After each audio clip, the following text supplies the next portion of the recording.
Last week, the Ministry of Foreign Affairs advised the Belize Territorial Volunteers not to make the trip to the Gracias a Dios border marker, deeming it as a dangerous expedition. Those warnings fell on deaf ears, as Will Mejia, the leader of the Belize Territorial Volunteers, insisted that the expedition be carried out in commemoration of the day that approximately 40 Belizeans were detained by the Guatemalan military and taken to Livingston. While the plan was to travel to the Gracias a Dios border marker, that did not happen. 4 Guatemalan military boats were stationed at the mouth of the Sarstoon River, creating somewhat of an intimidating barrier. Love News was a part of the expedition, and Hipólito Novello has the story. We left off from Garbert's Marine in Punta Gorda after 7 o'clock on Saturday morning. We headed to Sarstoon River with the purpose to travel to the Gracias a Dios border marker.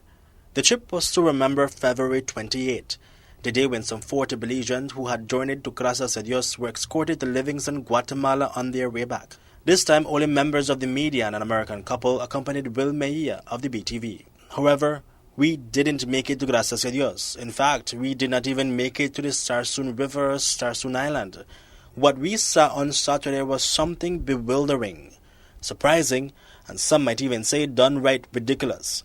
5 boats, all Guatemalan, all military boats filled with armed military men, created a barrier at the mouth of the Sarstoon River to prevent us from passing through. They were clearly in Belizean waters. Some of these boats have 10, 15 people on it. You could point the cameras there and you could see the amount of people, Guatemalan military there. So of course, it's human nature, it's very intimidating. And they're doing that. As you could see, we were pushing our boat towards our military outpost or towards our military camp.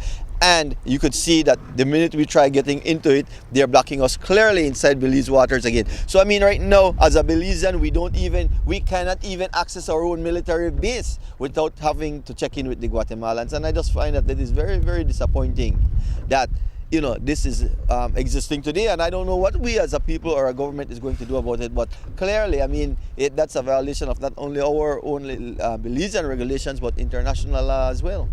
As Mejia said, one of the Guatemalan boats can be seen directly in front of the forward operating base.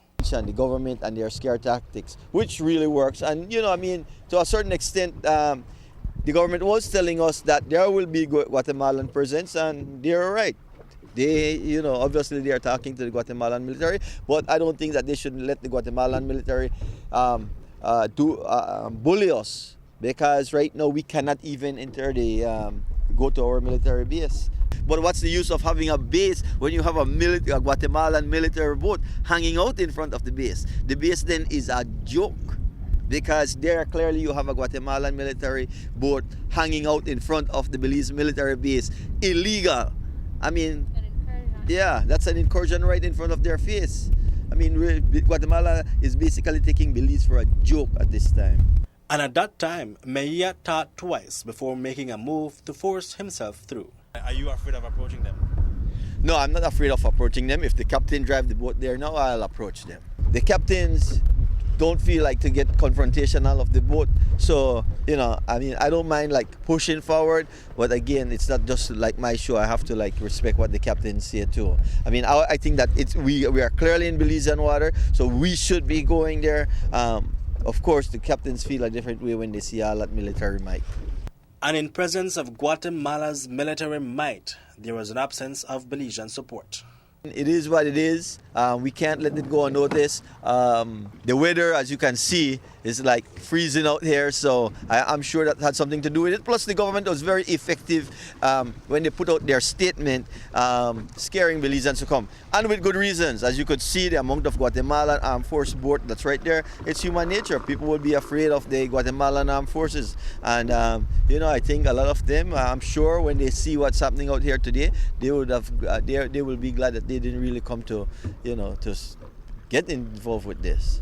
We can't give up. This is Belize, and we have to fight for every, Philip Goldson said, and George Price said, not a blade of grass or not a centimeter of land. So I think that we cannot give up. We cannot allow these people, what I call them the Belizean people, to rise up and see these guys are occupying our territory. We need to stop that. And with that said, we turned around and headed back to Punta Gorda. Reporting for Love News, Hipólito Novello.